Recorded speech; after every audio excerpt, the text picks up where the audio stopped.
bienvenidos a esta cápsula de conocimiento. Les habla Olga Viviana Tapias, abogada consultora tributaria, socia de impuestos y legal en Russell Bedford, Bogotá.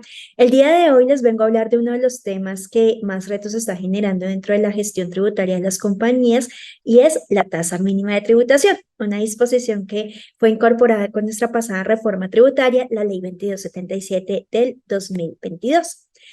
Pero para entrar a hablar de esto es necesario acudir a los antecedentes, y es que esta no es una norma que haya sido gestada en el seno colombiano, sino que está inspirada en muchas tendencias internacionales que hoy por hoy están marcando la parada en materia de tributación internacional. Sin embargo, que como ya veremos, la forma de incorporarse en el sistema colombiano se distancia de una forma muy considerable de esta tendencia internacional. Y bien, ¿de dónde surge esto? Resulta que hace algunos años el G20 se dio cuenta de que las empresas multinacionales estaban aprovechando los diferentes sistemas tributarios, aprovechando ventajas y desventajas que cada uno de estos sistemas tributarios ofrecía. Entonces se daban cuenta de que los grupos multinacionales estaban alocando la tributación donde ellos querían, usualmente en países con menores tasas de tributación. Entonces, conscientes de esta situación, el G20 le encargó a la OCDE, la Organización para el Desarrollo Económico, que diagnosticara la problemática y construyera un conjunto de recomendaciones para que los diferentes países pudieran combatir de forma coordinada esta situación. Es así como en el año 2015 sale el Plan de Acción BEPS, un conjunto de 15 acciones, donde la OCDE dijo: miren, estas son las conductas que yo considero están afectando la tributación, y generó una serie de medidas para contrarrestar esas situaciones. En este seno, la acción 1 se llamó la economía digital.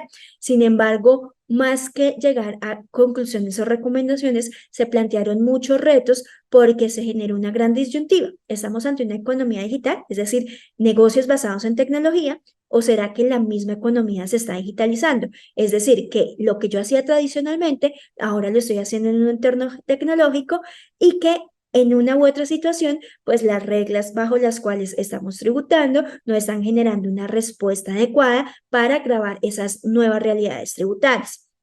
Entonces, en este tanto, entre el 2018 y el 2021, se generó una revisión de las reglas que estaban grabando esta situación y se llegó a una solución coordinada entre lo que se llamó el marco inclusivo, que es un grupo de países donde, si bien es cierto, la OCDE lo conforman un conjunto de 38 países, en el marco inclusivo están representadas más de 137 países. Entonces, tiene un grado de representación bastante importante. Entonces, en el marco de este marco inclusivo, se generó una solución de dos pilares para abordar estos retos de la digitalización de la economía. Entonces, así fue que se llegó a dos reglas, lo que se conoce como el pilar 1 o el pilar 2, generalmente para afrontar los riesgos fiscales derivados de esa digitalización de la economía. Entonces, así se generó el pilar 1, que busca reconocer que la jurisdicción del mercado, es decir, donde están ubicados los usuarios, los consumidores, tiene derecho a gravar esas rentas. Y por otro lado, el pilar 2, que lo que busca es evitar la competencia tributaria entre los diferentes países, generando diferentes medidas. Entonces, se generan diferentes medidas, unas reglas GloBE, una regla de inclusión de ingresos y una regla sobre pagos insuficientemente gravados. En este marco de esta regla se generó lo que se conoce como el impuesto mínimo global, que es que las empresas multinacionales que tengan ingresos de más de 750 millones de euros como mínimo deberían tributar a una tasa del 15%, de tal forma que así en un país se tuviera una tasa de tributación más baja, así el país alocara sus utilidades en ese país de menor tasa de tributación, pues a la larga no va a importar, porque de forma consolidada el grupo se va a ver obligado a contribuir como mínimo con un 15%. Y en este pilar 2 se establecen unas reglas de distribución de beneficios entre la totalidad de los países que conforman esta solución de dos pilares. Colombia se comprometió a aplicar este pilar 2, pero como lo notarán, esto está pensado para grupos multinacionales muy amplios y muy grandes, grupos muy poderosos, y que adicionalmente pues tengan una presencia multinacional en los diferentes países que conforman el mundo. Sin embargo, en Colombia nosotros lo que hicimos fue incorporar una noción que se llama la tributación mínima. Esta noción de tributación mínima puede ser vista desde diferentes enfoques, un enfoque jurídico, un enfoque financiero, contable y un enfoque tributario. Desde el punto de vista jurídico, hemos visto que esta norma genera grandes retos para su constitucionalidad porque es visto como, primero, un sistema alternativo de depuración, porque adicional a lo que se conoce como el sistema ordinario de depuración de renta, nuestro famoso artículo 26, que me dice ingresos menos costos menos gastos, y sobre eso determina una renta bruta, una renta gravada. Acá me está diciendo no, adicional a su sistema ordinario de depuración, va a tener que identificar si bajo ese sistema ordinario está tributando a qué tasa depurada. Si esa tasa depurada es inferior al 15%, tiene que pagar un impuesto adicional para completar ese 15%. Por el contrario, si es superior al 15%, no haga nada. Entonces, esto hace que en últimas los contribuyentes estén pagando impuestos sobre unas utilidades contables, que es el punto de partida para llegar a esa utilidad depurada. Entonces, desde el punto de vista del enfoque jurídico, se plantean los problemas de constitucionalidad que puede llegar a tener esta norma, principalmente uno, que esté tributando sobre unas bases contables; dos, que me esté afectando la capacidad contributiva al tributar sobre bases contables; tres, que se me esté generando un problema de doble imposición, porque, como veremos más adelante, la forma en que está pensada la fórmula solo me ve el año gravable. Lo que puede pasar es que en un año gravable pague más de ese 15% y que en otros años se revierta esa diferencia y pague menos. Entonces, lo que va a pasar es que cuando se me revierta la diferencia, yo ya he pagado con anterioridad ese impuesto. Conclusión, voy a terminar pagando dos veces sin que la fórmula me plantee una solución como es el carry back o el carry forward, que me permita conciliar las diferencias entre años gravables en un año o en otro. El enfoque financiero, pues claro, porque me va a exigir un impuesto adicional que va a implicar un mayor impuesto de renta, un mayor impuesto a las ganancias, y un enfoque tributario porque finalmente me va a determinar la base gravable con la cual yo voy a tener que contribuir con mis cargas públicas.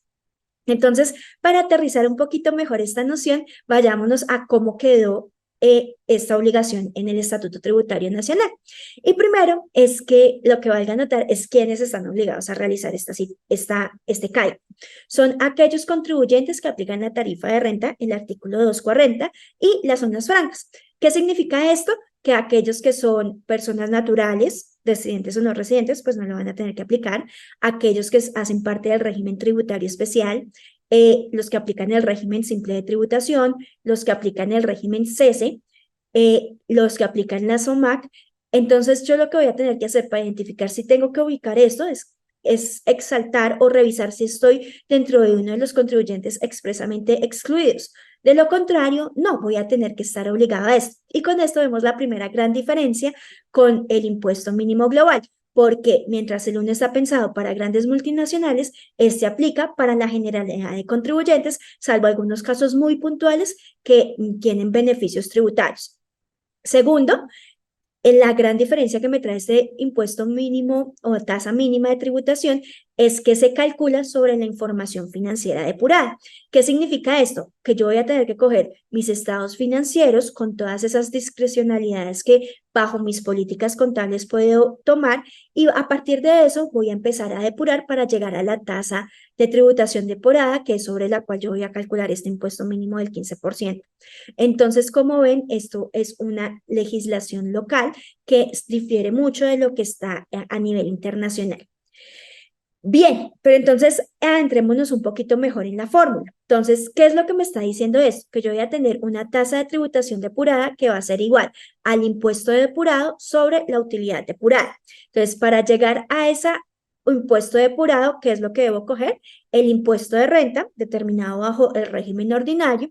Le debo sumar los descuentos tributarios, principalmente aquellos de que me trata el artículo 251 del Estatuto Tributario, ya sea el crédito tributario directo o indirecto, y le debo restar aquellas rentas pasivas provenientes del régimen de las entidades controladas del exterior. Y sobre eso, ese va a ser mi denominador. Mi nominador. Y mi denominador va a ser la utilidad depurada, es decir, la utilidad contable o financiera antes de impuestos, que ese es el primer punto de objeción constitucional, porque miren que en mi utilidad contable, mi información financiera no necesariamente me refleja mi capacidad contributiva. Recordemos que dentro de la información financiera yo voy a tener casos como aplicar mi política de revaluación, es decir, que yo cojo un activo y no lo reconozco por el modelo del costo, sino que atendiendo a las variaciones del mercado, lo llevo a cuáles son sus valores comerciales. Y necesariamente esas valorizaciones que se dan al reconocer la diferencia entre el costo y la valorización, no necesariamente ya las tengo, no se trata de una ganancia realizada que sea susceptible de tributación. Otro tema que está generando gran impacto es lo que tiene que ver con la diferencia en cambio, la realizada y la no realizada. En situaciones como la gran devaluación que hemos vivido en este 2023, estamos viendo de que esa diferencia en cambio no realizada, pues hace parte de mi utilidad financiera, ya sean en mis ingresos o en mis gastos. Bien, a partir de esta utilidad financiera, yo le quito las diferencias permanentes consagradas en la ley que me aumentan la renta líquida. Y acá viene la segunda cuestionamiento de esta fórmula. Resulta que dentro de nuestra legislación como tal, no existe una definición de lo que se entiende por diferencia permanente. Entonces, ¿qué va a pasar? Tenemos algunos artículos como el 59 o el 105 del Estatuto Tributario que me da algunos ejemplos de lo que son diferencias permanentes, pero propiamente pueden existir otras situaciones que no están reguladas allí que sí me van a terminar afectando este cálculo. Y luego está el ingreso del método de participación patrimonial, que aplican principalmente a aquellos donde tengo inversiones. Y luego me quito los ingresos por ganancia ocasional que afectan la utilidad contable o financiera. Y luego quito las rentas exentas por aplicación de los tratados de doble imposición, principalmente la CAN, lo que viene de la decisión 578 de países como Bolivia, Perú y Ecuador. Luego quito la de las compañías holding y las rentas exentas que me tratan los literales A y B y numeral 4 y numeral 7 del artículo 235 rayados, que principalmente es lo que tiene que ver con editoriales. Ahora, en este punto es donde vemos otro gran problema y acá hemos visto que hay dos aproximaciones frente a eso. Si yo me voy a una aplicación literal de la norma, solo las rentas exentas que están consagradas en este artículo son las que puedo quitar de la depuración. Y esto me trae una gran problemática porque existen contribuyentes que ya consagraron algunos beneficios. Ejemplo típico, aquellas rentas exentas por economía naranja, por inversiones en el campo colombiano, por inversiones en inversiones forestales. Entonces existen un sinnúmero de rentas exentas que no quedaron contempladas acá. Entonces eso hace que si yo me voy con una interpretación literal de la norma, estas compañías que hicieron inversiones basados con el presupuesto de que iban a tener un beneficio tributario, van a tener que pagar como mínimo este impuesto mínimo. Ahora, si yo me voy con una interpretación un poco más ampliada, tomando en consideración el último artículo de la reforma, el que está antes de las derogatorias, me dice que las situaciones jurídicas consolidadas se van a respetar.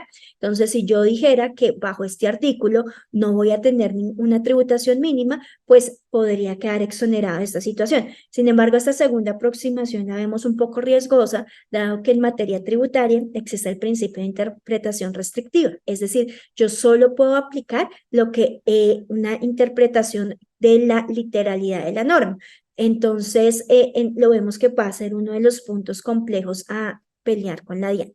Y finalmente voy a quitar lo que tiene que ver con compensación de pérdidas fiscales o excesos de renta presuntiva. Entonces, ¿esto qué va a significar?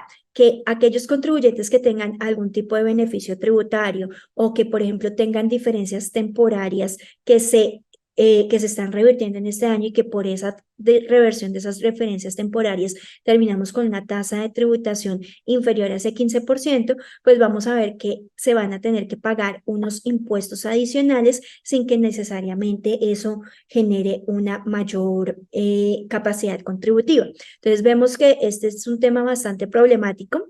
La idea con este video era comentar algunos temas generales de esta tasa de tributación mínima. Esto podría dar para un webinar de 1 hora, 2 horas, incluso muchísimo tiempo, porque está generando grandes retos prácticos. Entonces, nuestra invitación es a seguir revisando este tema. Ya les comentamos algunas de las principales problemáticas que hemos visto y la idea o nuestra invitación es a que revisen este tema, se haga un monitoreo constante de cómo está afectando esta tasa de tributación mínima a los planes de las compañías, porque en algunos ejercicios que hemos visto, cuando se tiene algunos beneficios tributarios, se va a tener que sacrificar una caja adicional para poder cubrir esta nueva sistema alterno de depuración, que si bien es cierto no va a aplicar a la totalidad de los contribuyentes, no va a afectar en materia de pago de un impuesto adicional. Lo que sí va a afectar a todos es que va a generar un reto enorme de cumplimiento, porque adicional a mi sistema ordinario de depuración voy a tener que calcular esta tributación mínima, que va a ser un desgaste operativo bastante importante para las organizaciones. Esperamos con esto haber contribuido a resolver algunas dudas que me está generando esta tributación mínima, y nos vemos en la próxima oportunidad. Chao, chao.